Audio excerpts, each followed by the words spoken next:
And we are live! Hello! Finn here and Lydia from Wandering into Wellness. Welcome back. Episode 8. Eight. Yeah, there we go. Super exciting. And today is even more exciting because we're up on the beautiful little Sugarloaf Mountain, super sunny and lovely. And we have an amazing guest with us today. Welcome, Sarah Sproule. Thanks, Lydia. Sarah is an occupational therapist with a Master's in Sexuality Studies, and we're here today to talk about all things related to sex.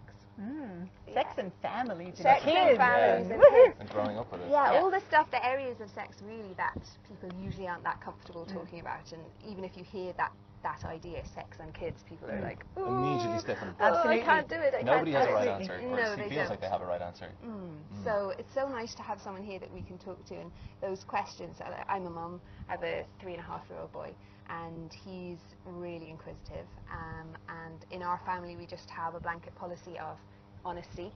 And so if he asks us questions, we just tell him the honest truth. And so he kind of knows everything already about sexuality, about sex, how it works, about menstruation.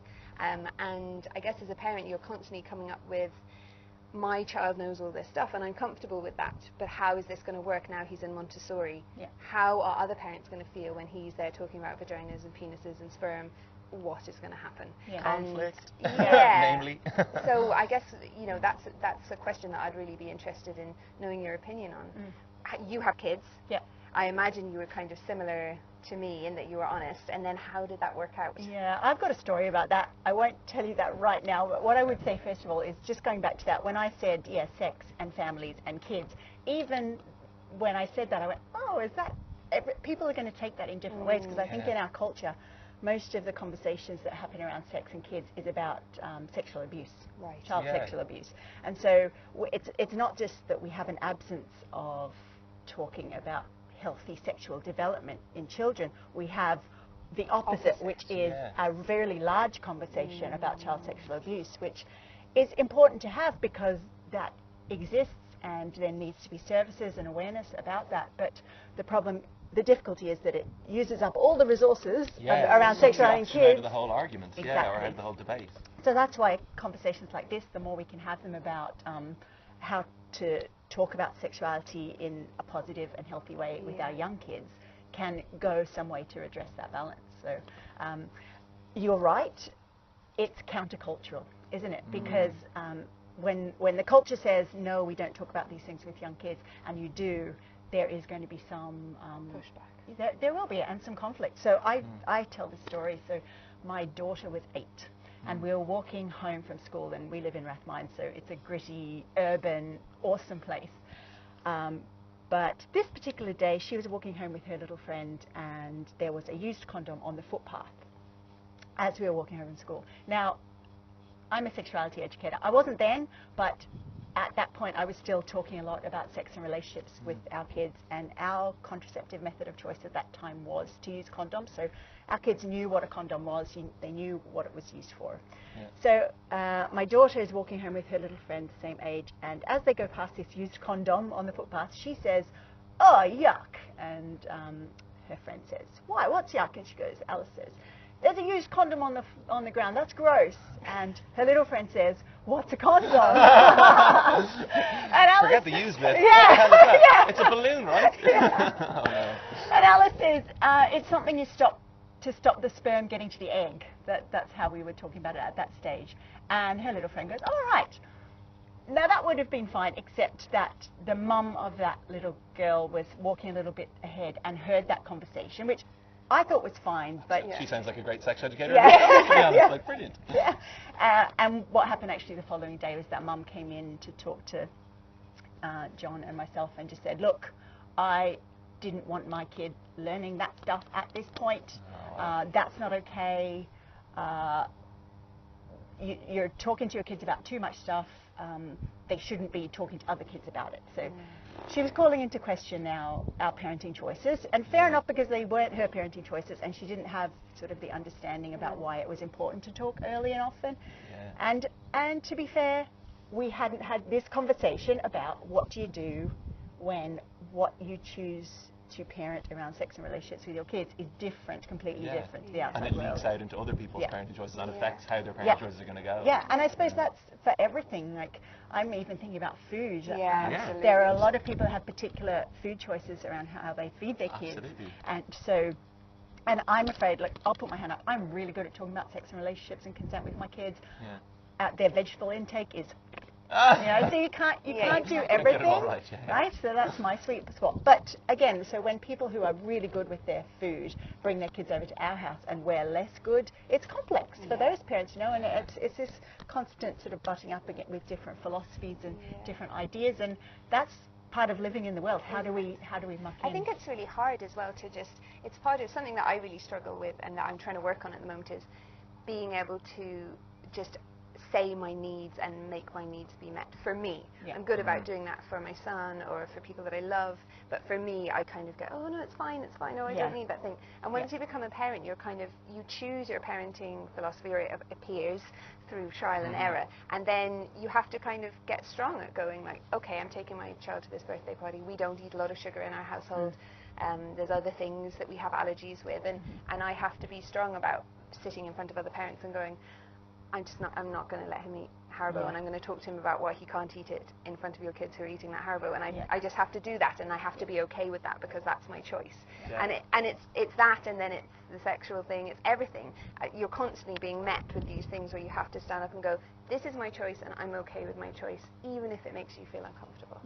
And that's hard, I think. It's really hard to do that. And it also it makes it hard for your kids a little bit as well, because you're making a choice for them that they're not grown up enough to understand why you're making, and so they're kind of like, well, Mum, why can't I have this thing? Or Mum, why can't I talk about that in front of, and maybe why can't I even hang out with them? Because I'd imagine that at some level that probably becomes, well, I don't want blah blah blah hanging out with your children because we don't want them knowing these things. And that actually happened, the follow on with that conversation was that for a while that friendship cooled. Now interestingly, a few years later, the younger child in that family was 7 or 8, I can't remember, and the mum actually came to me and said, I changed my mind about this. I think it is important to talk early and often. This is what I'm doing, and we had a really nice conversation about it. So it's That's so gratifying. What's lovely about it is, even though it's hard in the moment when you come up against that conflict, I think we don't realize what educational potential we have just to live the life we've chosen, particularly if it's not in line with the mainstream. I think that even for me, when it seemed to start, obviously my son's still really young, but it seemed to start, we decided to use correct anatomical names for things, and my parents would have been brilliant about being really open. They were real hippies, and everyone was kind of naked a lot in our house. There was no questions that couldn't be asked, and it was all very open. But then interestingly, I had my son, and he knew that his penis was a penis, and all the other stuff, and he was talking about that, and they were like just repelled by the idea that my 2-year-old was walking around talking about his penis. Your parents were? Yeah, they were like, you should be saying, it should be a willy or a foo-foo or something. And I was like, what? This is his elbow. This is his elbow. That's his penis. You're going to know it's his penis. And I was trying to explain to him in the larger context why that was important as well, that he was able to know if there was something wrong, he could identify. It's kind of less important with boys in those parts, because with girls, if you just have frou-frou, like what area is that? Is it inside? Is it outside? What are the areas? With a boy, it's kind of slightly more linear, but still, I wanted him to be able to tell me, is there pain somewhere? Where is the actual pain happening? Or, in an awful situation, was someone to touch him inappropriately, that he was to know they shouldn't, A, touch him there, and B, where had they touched him? And I was trying to explain to them, that's why it's so important that we know the terms, because I heard this horrible story in America about they have lots of kind of funny, cute names for areas there, and one of them, in one family, they had called the girl's area a cookie, and the little girl kept saying to her teacher, Daddy keeps eating my cookie. And the teacher was like, oh, I know, but sharing's good. And she kept not realizing what was happening. She just was, okay, Daddy's eating my cookies. It's not really a big deal. And then eventually it came to light that she was being sexually abused by her father. But no one knew, because they were using this cutesy term because it made them all more comfortable.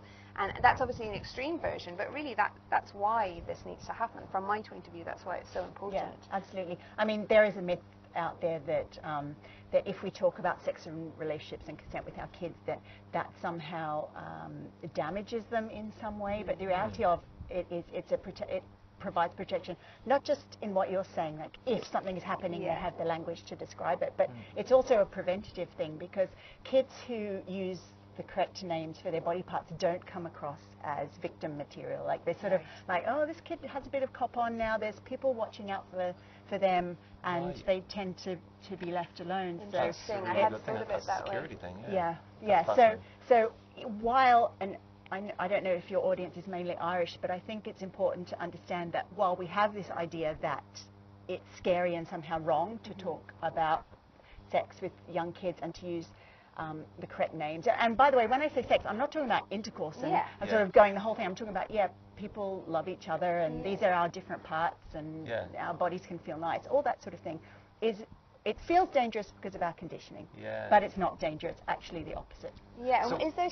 Sorry. Go on. No. So one of the things is like we were chatting about is there a kid for who that language needs to be slowed down? Is there a kid for who that language needs to be sped up? Like, how much does it need to be tailored, do you think, from child to child, or does it, or is it kind of like like with all of your children, do you pretty much have the same thing, and do you think that it gives the same result in terms of their own healthy attitude to sex as they're growing up, or does it mean that one kid's going to get to doing certain things earlier on than they otherwise would, or how do you think that works? So you're talking about if we talk about it, will they do it more often? I think that's probably what most fear a lot is. And again, the research shows the exact opposite. The more that parents and kids can talk about this, as it becomes sort of a culture in their family that we talk about this and we teach each other and we learn different things, that those kids are less likely to engage in, we used intercourse as an example, they're less likely to do that sooner. So they're more likely to delay that, and they're more likely to use safer sex practices. Wow, so that's cool. it's preventative and protective on so many levels, these conversations. And I would just say that the language, then you asked an interesting question about kids' ages and different kids having different abilities to engage in this.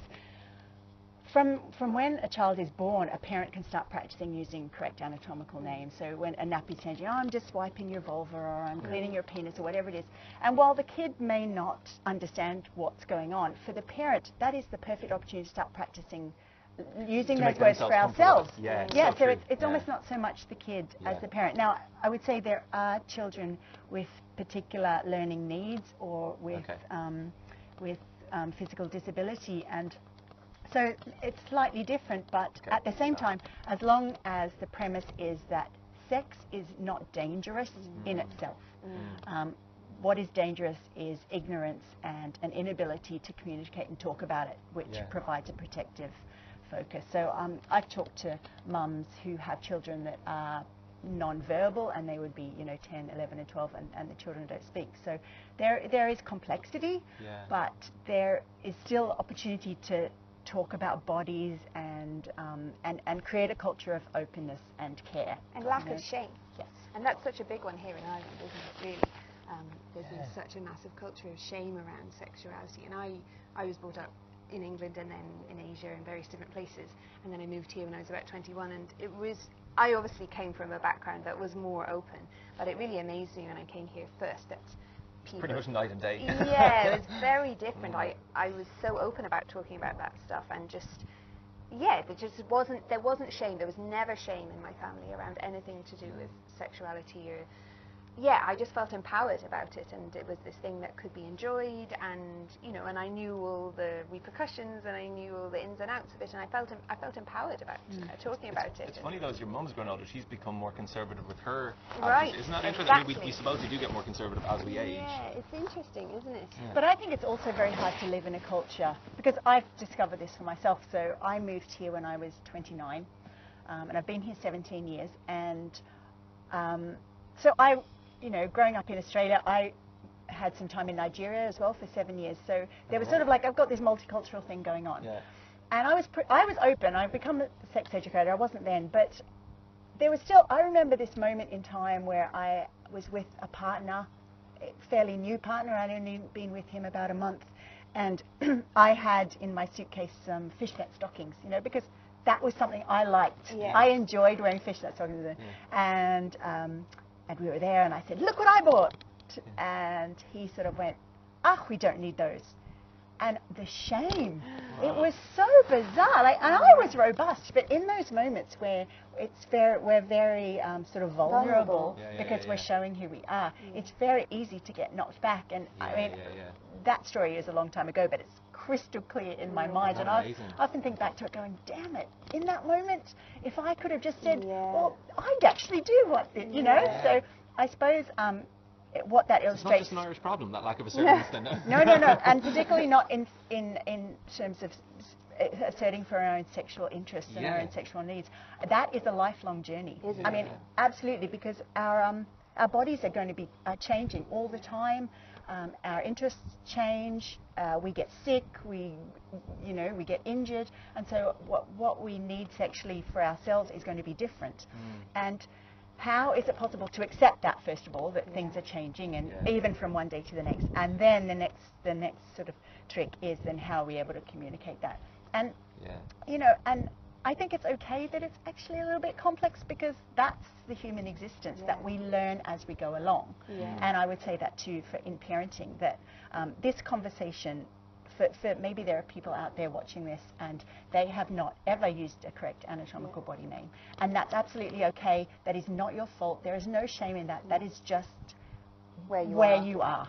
Okay, and so then the question becomes, okay, so now you have more information.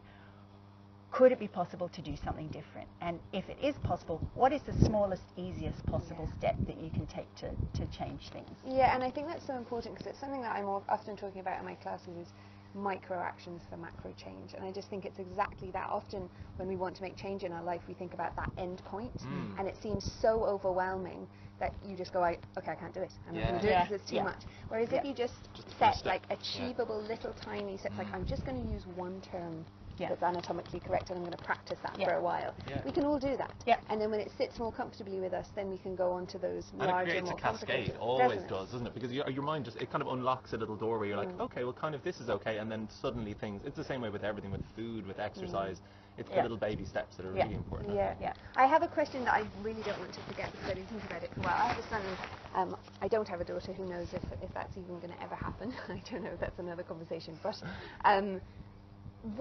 I have so many of my friends who have daughters say, well, we've got vagina, we've got vulva, we've got clitoris, we've got labia. Is there a word that covers the whole area?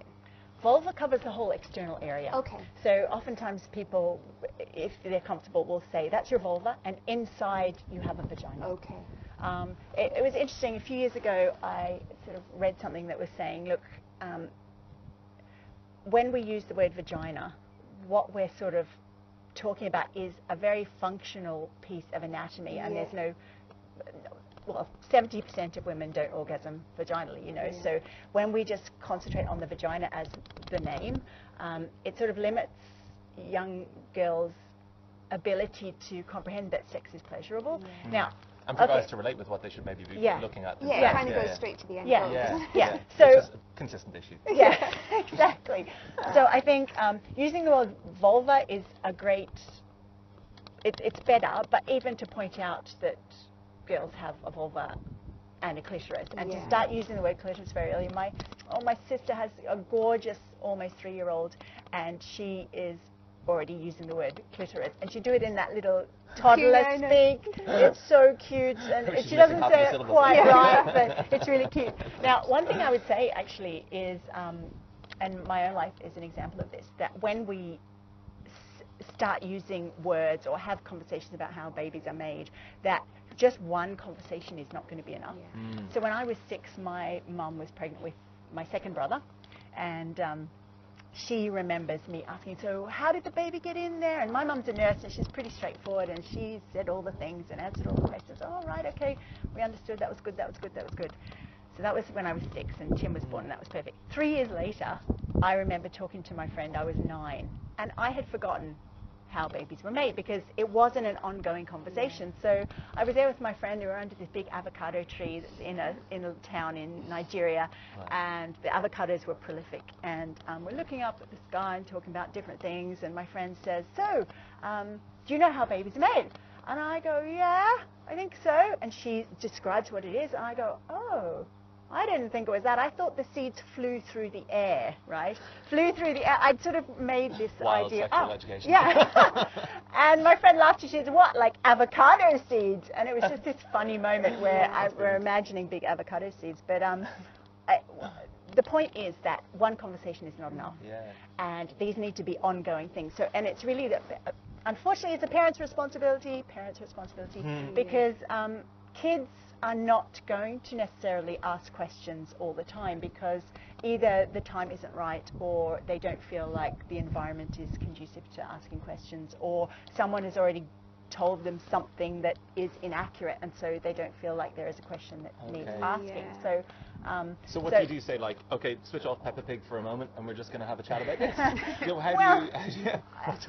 not a parent, as you can tell. My preference actually is to not make it the thing. Yeah, okay, so it's not the chat. Yeah, so for example, if you can think of something that you do every day with your kids, and you link that to a conversation you want to have. So for example, it could be cleaning teeth, could be getting in the car, driving to the shop, it could be putting on their boots and coat ready to go for a walk. But if you link in your mind some specific thing that always happens, and then you promise yourself that every second day you're going to say, "Oh, by the way, did you remember that conversation we had yesterday about penises? Well, I learned something new. Did you know?" Got you.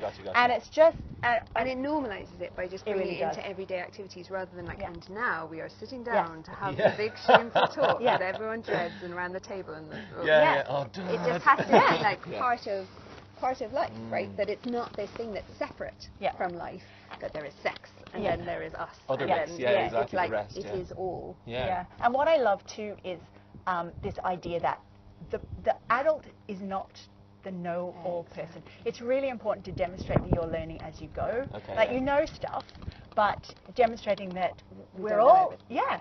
So to start off a conversation with, "Do you know what I learned yesterday?" Or "Someone told me yesterday," or "I was thinking about you yesterday, and it occurred to me that..." We hadn't had the conversation. Now, the words I'm using are sort of for older kids, but you can think of a way to translate into for a kid who's 3. I mean, my kid's kind of...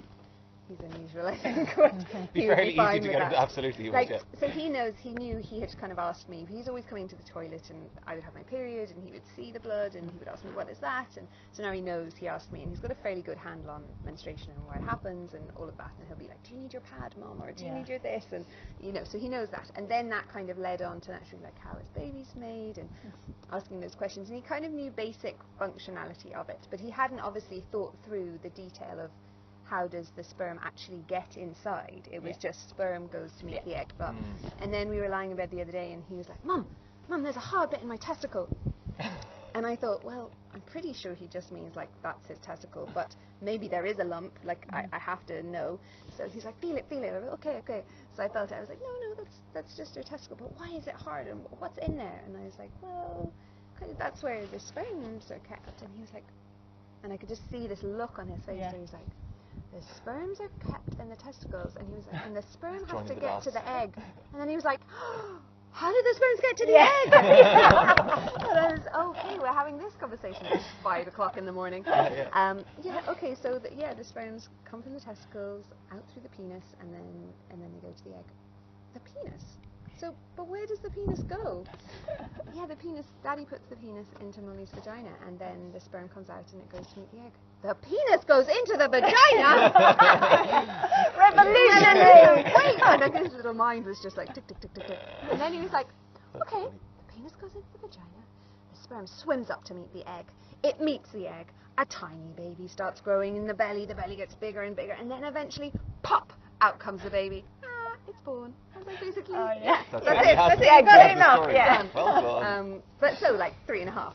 That's fairly. And the thing accurate. is, they'll probably start the conversation for you. He does. I have that child that's. Are there kids that you really have to encourage a lot more than that? Is there? Yeah. Yeah, there are. Yeah, because out of my 3 kids, my I've got one kid that asks questions about everything, Yeah. everything. And then the younger one, because I'm talking so much at this level, sometimes I forget that, oh, he hasn't really asked a question about that, and I need to actively start things, which is fine. Some parents may find, I suppose this is the thing about our parenting, that some people have the skill to start conversation, and some parents have the skill to answer questions, right? So we need to find what is our sweet spot as a parent. Particularly, I will acknowledge that if the groundwork hasn't been laid when they're 3 and 4 and 5 and 6 even, when they don't have the yuck factor. Young kids don't have the yuck factor, so you can really have wonderful conversations. So you're getting older than that, they start to get a bit, and they start to maybe shut down the conversation. So if you've got a kid that's at that older age, like 10, 11, 12, it's going to be more difficult, but that's where this whole idea about coming back to the community, that we don't parent alone, right? That we all have complementary skills, and we can help each other in this way. Cool. I guess something that I'm interested in knowing about is, so I feel really comfortable answering those questions with my son right now, but I was thinking about what happens if they find out through someone else about a topic that might be too old for them, or that you feel is uncomfortable. So say, for example, rape, and they come to you at 3.5 and say, what is rape? How do you talk about that in a way that isn't scary for them? Because I feel like there's a lot of information out there about consent and how we need to teach our kids about consent at the moment, and that's really important. And in schools, for example, they're not allowed to hug each other. That you have to ask permission, and they're not really meant to hug each other anymore, which I kind of feel is sad. But anyway, that's the way it is. Yeah, like my son was being told off all the time when he first went to school for hugging other children. And I was like, stop hugging slowly. Yeah, I know. It is They sad. do have a point, though, because if your son is a huggy, touchy-feely person, there are some of us who don't like that. Don't like it. Right. So he needs to say, well, he's not allowed in school, but in general it should be, is it okay if I hug you? Okay. And if you say no, no means no, and that's it, right? But I guess what you don't want to be doing is, I remember we had this thing when we were younger of stranger danger, and if someone talks to you on the side of the road, you don't talk to them. Don't take sweets from them. Yeah, exactly. And then it's quite hard though when they're really little, because you don't want to put this idea into their head that all people they meet are scary, or that there is this threat, or the idea of rape. And how would you even explain that to a 3-year-old? Is it the case that you just say, that's a really good question, and let's talk about that when you're older? Or is there an answer? How would you? Yeah, 3. I have not heard of a 3-year-old actually asking that question. But if a 3-year-old asked that question of me, I would say, sometimes people do things to other people that they don't like. Okay. Now, that you could just keep it as broad as that. If you haven't had any of these foundational conversations, it's very difficult. Don't start there. Or you could, and you could go on, you could say, sometimes people do things to other people they don't like, and sometimes they do it to their genitals, or parts of their body which are generally private, and you ask permission usually. And I think it's important to acknowledge how rape makes us feel, because there's a certain emotional intelligence in that. So I remember, again, 8, I think my daughter was, and we were in the car, and the radio came on, and they were talking about something in the news, some rape case, and she said to me, what is rape? And I remember feeling really uncomfortable and wanting to protect her so much, right? And wanting to say, I wish the world wasn't like this. So that's what I started. That's what I started with. I said, you know what? I wish the world was a perfect place where everyone could be happy and feel love. But the world isn't like this. And I wish you didn't have to hear about this, but it's important you do. Okay. So you preface it. You acknowledge that you're feeling uncomfortable because it's not. We don't like to talk about it because it's upsetting, and it's about broken people, 2 broken people really. Someone who is willing to invade someone else, and the person who's being invaded. And then you can say, like, you can preface it by also saying, sex is something that happens, or intimacy is something that happens when 2 people want it. So you frame it in consent. And when someone doesn't want it, and then someone does something. I'm really careful not to sort of say, I don't talk about it in a gendered way. Like I don't say you wouldn't do that. I wouldn't anyway, because rape can be quite a diverse experience. And I also wouldn't talk about it in terms of a penis in vagina, because rape can happen in other parts of the body. So I generally keep it more general. Now, interestingly, A few years ago, my son came to me one day because he'd heard at school, one of his friends had said, oh yeah, I know what rape is. Rape is when you have sex with someone and then you kill them. Now, Wow. just trigger warning everyone, I'm really sorry, but it's important to have these conversations, right? This is why we're here. And he came to me because we'd had these conversations. So he said, that's not right, is it? And I went, no, it's not right. Rape is when you do something to someone else sexually and they don't want it. But what is interesting about that story is if we're not clear about what rape is, children fabricate a more scary. a more scary thing. But not only that, they can't identify what rape is. So if that child grew up thinking rape was at the end someone dying, then they don't have the ability and the nuance to understand really subtle things about consent. Now, they were still young. Again, it's 8 or 9, I think they were then. But it's just an illustration of how important it is to be clear and to be approachable, and to when these misunderstandings come up, just sort of you need to constantly be correcting. So it comes back to that constant flow of information, like we do about everything else, like diet and exercise and our emotions. And sexuality is just part of that ebb and flow of information that comes to and from a parent and their kid. And that is a two-way thing, because here I am telling a story. My kid taught me something that day when he told me that story. You know, he taught me about how children create solutions or definitions, and he taught me that kids talk to each other. He taught me that he was confident in the relationship we had, that he could come. So that's cool.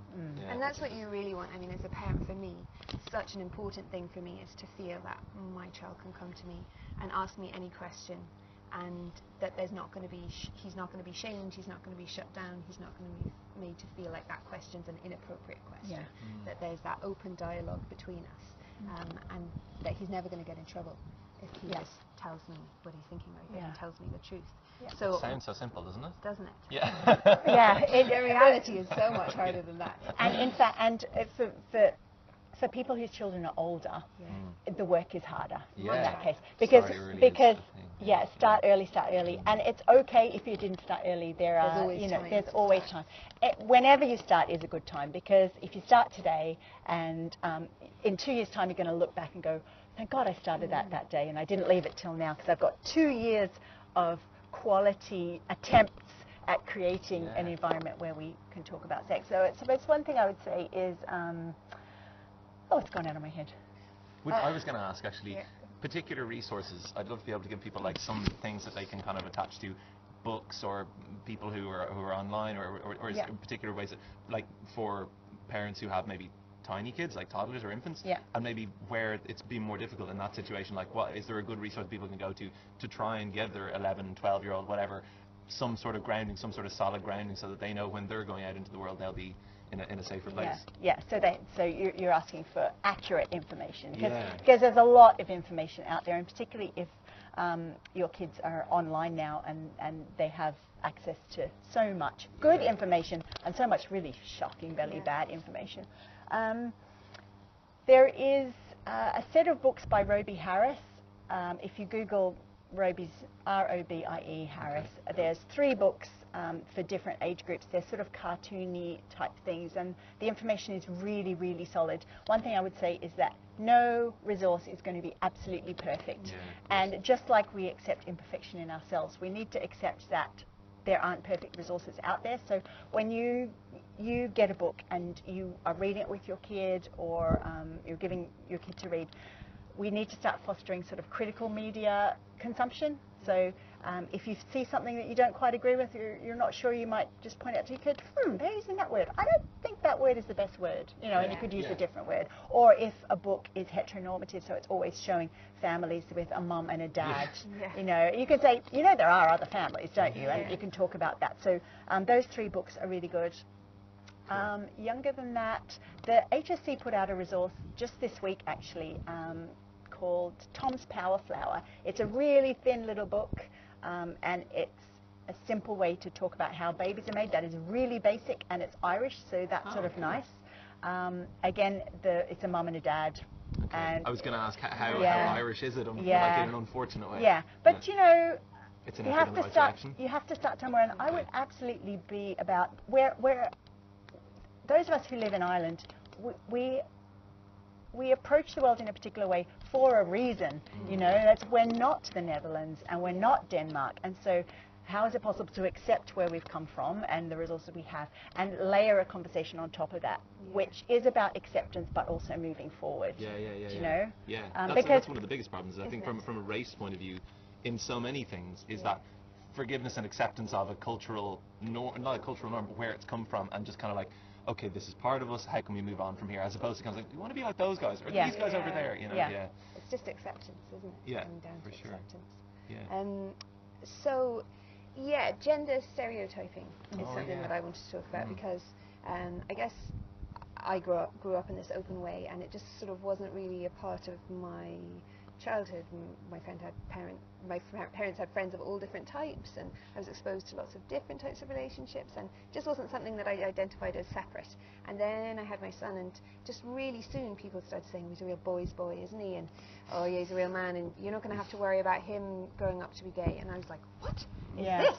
Like, how is this happening? He's like, when he was like 1.5, it was really like.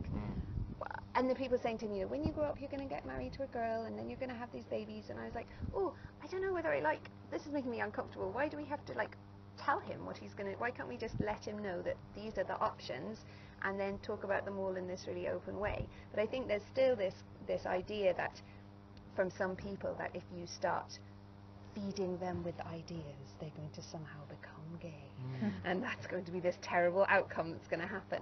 And but it sounds like that's an insane thing to say, but it is there, and it's really present. I mean, it's really present. Don't say that in front of him, because why are you telling him? But about even despite all that and that suppression, there's still something. It's like 60% of kids under 14 in the UK don't identify as gay or straight.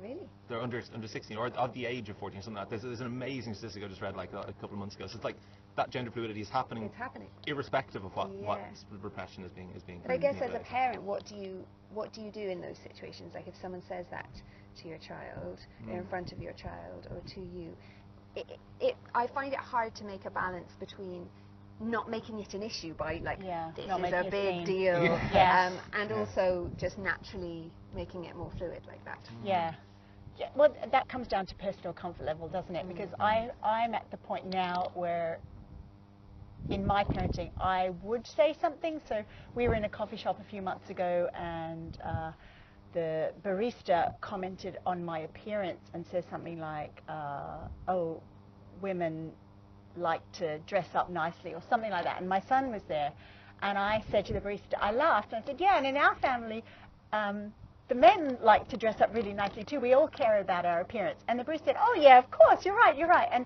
it was very light. But there would have been years ago where I wouldn't, first of all, I wouldn't have had the understanding of what was going on, first of all, and then I wouldn't have the ability to be sort of assertive and push back just a little bit to redress that in the hearing of my son. So I've had experiences too where we were walking along the street, and this wasn't in Ireland now, actually, this is in Melbourne, my hometown, and the big football crowd was coming out of the stadium, and lots of people very happy that their team had won. And there was a woman walking in front of me and my two boys. She had high heels and short skirt. It looked really obviously on a night out, and there were three lads that sort of walked past her and woof whistled and whatever, and just sort of were foul, but in a sort of a way that the culture goes, well, that's the way it is, you know. And because my boys were there, I thought, you know what, I can't let this go. So as I walked past those guys, I just went, not cool, guys, not cool, and kept walking.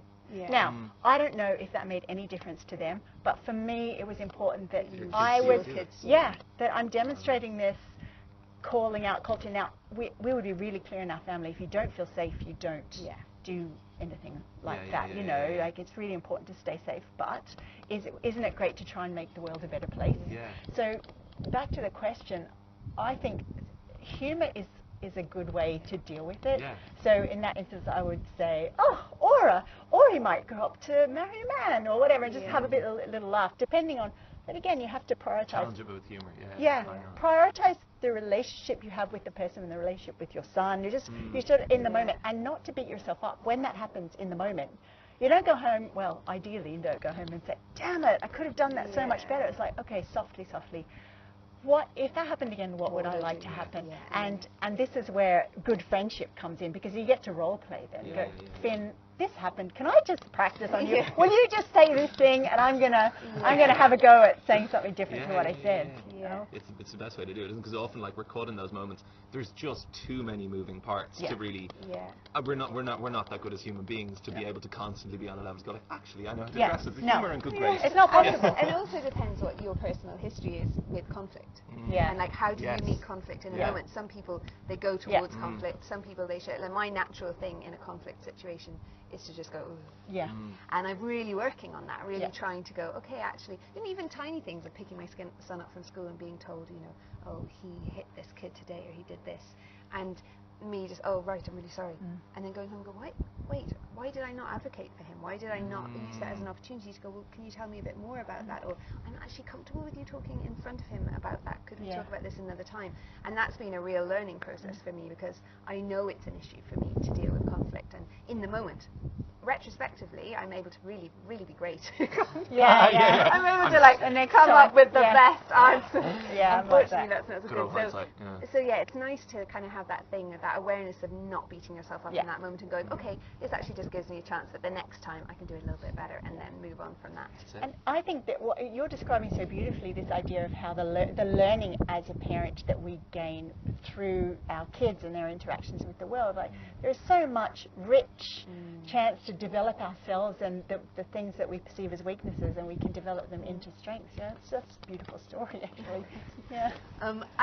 Another one that's really important for me, and this is a real kind of buzz topic for me, and has been for a good few years, is pornography and the effect of pornography on the rising sexuality the rising emerging sexuality of teenagers today. And when we were growing up, we're the same age, we're both 36 this year, I think. Porn was there, but it was there in like the hidden magazine under the mattress, or you know, the stolen look at your dad something, or your mum something. It wasn't just like free reign on the internet to just see whatever. And it's not even when it first came on the internet, it was in much more sort of let's say vanilla formats, and now it's like there's a whole range or gamut of stuff that's right there.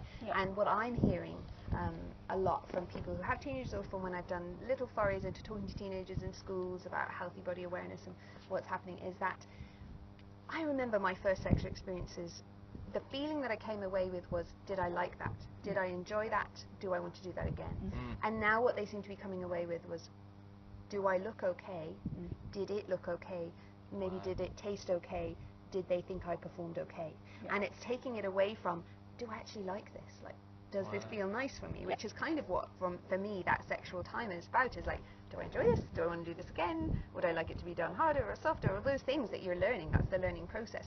Instead, it's about, does the other person think I look, taste, feel, sound okay? And that's coming from the fact that all these guys are learning, their learning resource now is porn, and everyone's bleached, and they have bodies that don't look like normal bodies, and they aren't often orgasming realistically, that's fake orgasm, and the whole thing is setting this framework that's hugely unrealistic. And it's not that it's the boys' fault, but they're coming to their first sexual experiences with this completely unrealistic set of expectations of how the girl's going to look and how they're going to behave, and when they don't, they're, you're weird, yours has got hair, and yours is like, why is it that colour, and why didn't you make this noise? And then for the girls, there's, okay, we have to be that, and we have to look at that. And that, for me, is just absolutely terrifying. Understandably. And like, it's happening so young that I think by the age of 7 or 8, they're likely to have been there, have seen some of the, you know, the more depraved stuff that's around, which they're so not ready for. Whatever, about talking about rape in a conversation, I mean, it's kind of on the same kind of spectrum, isn't it? In terms of stuff they're not ready for, stuff that maybe is like the worst side of sex. So it comes down to, again, creating a culture of being critical with our media consumption. And you could consider, to make it easier to talk about, that porn is just another form of media, right? So in our house, we talk about porn as entertainment, and it's for adults, and it's not real, and you sort of you can compare it to the Marvel Cinematic Universe. You know, that when you watch Thor you know, saving the day, that you don't go out and expect yourself to be Thor and your partner in crime to be Black Widow or whatever, really you know. good parallel. That is really good, smart. and it's so relatable. It's absolutely, it puts it right in the We world. all know that we don't have the muscles of Thor. We We know, like, we're not just going to suddenly get Thor's muscles, and when we take that hammer, it's not going to be like, it's going to be like, oh, that was actually quite sore. But again, you know, it's hard for parents of our generation to talk about these things because we haven't. Porn is it was so behind closed doors, and so We didn't grow up in the same way. No, and you know, if I say to the parents, you should all be talking about porn, I could almost also be saying, and you should be Thor and go out and save the universe. It is so impossible to do it, right? So another way to think about this would be to consider talking about sexuality in terms of pleasure. Because when you talk about, like you did, when you're with someone, it should feel nice. And this was actually one of the main findings coming out of a friend of mine. She did her master's looking at the sex ed curriculum, the Irish sex ed curriculum. Anna Keogh, she's a great sex educator. But that's a shout out, Anna. Basically, her premise is that if we teach kids that consent feels good, right, then all of a sudden you start changing the way you look at exploring, because at the end of the day, exploring is exploring. We all had to learn somehow. But if you start your exploring with the understanding that this is meant to feel nice, so I'm exploring what feels nice for me and how can I take care of the other person, like make sure that they're okay, sort of. So consent is absolutely the bedrock of any conversation to do with porn and adolescent exploration. Because I think sometimes as parents we feel uncomfortable with sexual development, the developing sexuality of a young person, but that is how it happens. And it is happening. You know? And they might start off kissing down the lane or having a little feel or whatever, and it's just, as parents, if we can come to terms with that is how sexuality develops, and how as parents can we provide information or a culture at home that normalizes exploring but expects a certain critical questioning, and checking and self-checking with it, it makes so much sense. And it not drawing a distance between you and your kid as a result of this sex thing in the middle, because that's the worst possible result, isn't it? And even just, it was like people just couldn't talk about the word porn. You know, so everyone knew. Everyone was watching porn in their bedrooms. Parents knew, the kids knew, the parents knew, but no one talked about the fact that everyone knew that it was happening. So then it just became this kind of seedy, gross thing that no one talked about, and it was behind the closed doors, and they're going to come in, shut the door, you know. And I think it would be so much better if there's that, like you're saying, that if we're comfortable as parents to go, here are the parallels, and I hadn't thought of it that way of talking, because my sons always ask me these days, like, is Spider-Man real? Is Peppa Pig real? Are they alive, is the way he keeps saying. Are they alive? And I'm saying, no, they're alive in the story, and it's just a story that someone's created, and that's really fun to us, enjoy that story. And that's it, isn't it? It's the same thing. It's saying, you know, really, porn is just a story that we're telling that's enjoyable and that's fun, but we have to really understand it is not real. Yeah, it's not real. And you can also break down the particular issues. So you mentioned there about porn shows a particular body type for both genders if it's heteronormative porn, right? So you can have that conversation about body type in mainstream media. So for advertising, you can be pointing out, see that billboard, look at that, that's the same skinny woman with large breasts, and look at that guy, look at his pecs and his big shoulders, the same sort of thing. Do you think everyone's body is like that? No, Mom, the body's not like that. And so you're just constantly reinforcing this thing of what we see doesn't show reality, you know. Be critical of it. Fair dues. I think there's just one last topic that I'd really like to touch on, which is something that I think for me is really important, and that people really feel uncomfortable with, is the idea of sort of, well, the typical word would be masturbation. I kind of prefer the idea of self-love really as a term for that. But it's something that happens. It's something that's part of when we're talking about exploring. We need to have that relationship with ourselves. We need to have that love with ourselves. We have to figure out what feels good. And one of the ways that we figure out what feels good for us in sexuality is to explore ourselves and to play with ourselves. And I think as parents, when we get to those teenage years, a lot of that time is just like, oh God, they're going to be masturbating. what do we do? Don't talk about it. And then everyone just feels like gross about it. And what are the ways that we can bring the conversation, the topic of masturbation, the topic of self-love into a parental sphere that makes everyone know this is happening, it's totally fine, but here are the boundaries, here are the parameters within which it's okay for us to function as a family, and this is happening, we all know it's happening, but we can do it in a respectful way. Yeah. One way to do it is to link masturbation to something else. So, for example, you could talk about it in terms of helping someone get to sleep. So oftentimes masturbation is something that's very relaxing. So I've had families who will, and this is when kids are still very young, you're trying to avoid the yuck factor again, so maybe 7 or 8 or even 6. With boys, there's time, you know, when they start waking up and they have erections, that's a really great time to start talking about, you know what, penises feel good. And oftentimes people learn about what feels nice on their body by touching their penis or doing whatever, and that can be useful to go to sleep. Some people, if they touch their penis, it helps them go to sleep. And you can do the same thing with girls. I mean, obviously it's easier because the penis is right there, and it promotes conversation, but so I would link it to something else. But again, I'm so conscious, Lydia, that you have the capability to have these conversations, and that the conversation we're having is really, this is high level stuff. And I want to be clear that not every parent can do this again, right? That's okay. But how could it be possible to find someone who can have these conversations? So I don't know if every family has that cool auntie or uncle or person that can come in and talk about everything. And I've heard stories where parents have been having a conversation with a friend, and they've decided to do this on purpose. The friend comes over and they start talking about masturbation at the kitchen table when the kids are around doing the dishes or whatever. And the kids don't come in and participate, but are they listening or whatever? You know, as soon as you use the word penis or vulva or clitoris or vibrator or whatever, all of a sudden the kids is picked up. I've had a personal experience where I've been having a conversation with my younger kids, and the older kid was like, I don't want to hear this, and they walked out of the room. But they stayed outside, so I could hear them listening, you know. And so that is a really useful way to you talk to the kid who doesn't have the yuck factor, and the older kid will be listening and getting the information. But for younger children, it's that broader concept of our bodies can feel nice. Hugs feel nice. Being in the bath might feel nice. Now, obviously, each body has a different what feels nice, you know, so we acknowledge that just because that feels nice for me when I rub my arm and I stand under the shower like this, doesn't mean it feels nice for you. You need to investigate that for yourself.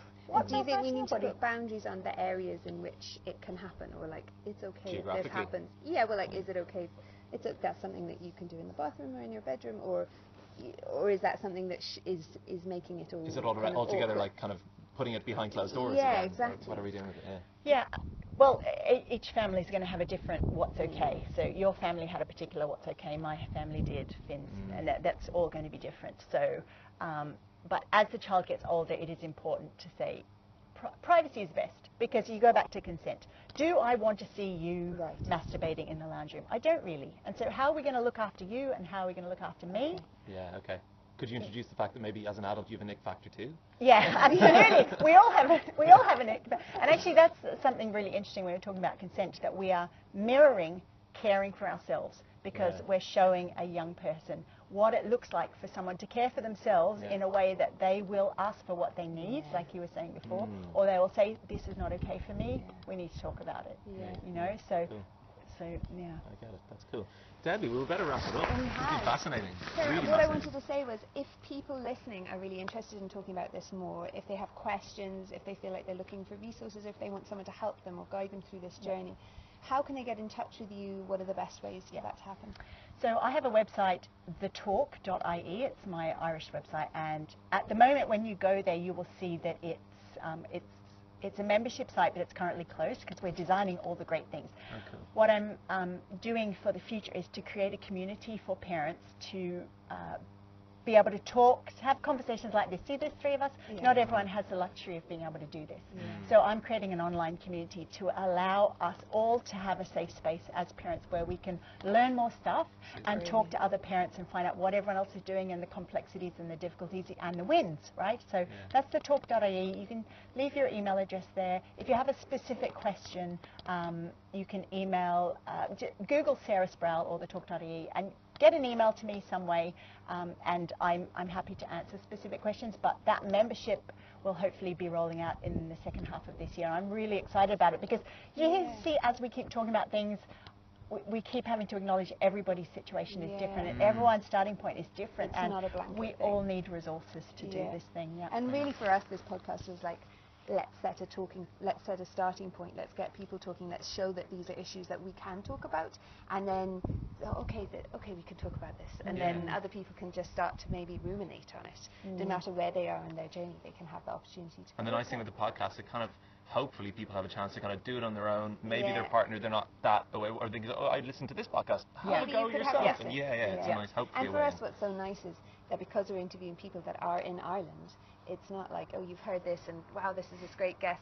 She's in America. It's like, you're here. You're a resource that people actually can have, they can access, which is so beautiful, I think. This month I have sent out some information to schools saying, look, I'm available to do parent evening workshops. So that would be, the school brings me in and we have a conversation like this with the group of parents, usually 5th or 6th class in primary school. That's where my great love is, because it's that sweet spot. The kids are about to go into secondary school where there's so much more opportunities and joy, but also opportunities for pain and sadness, you know. So it's great to be able to talk as a parent community about what happens next. Cool.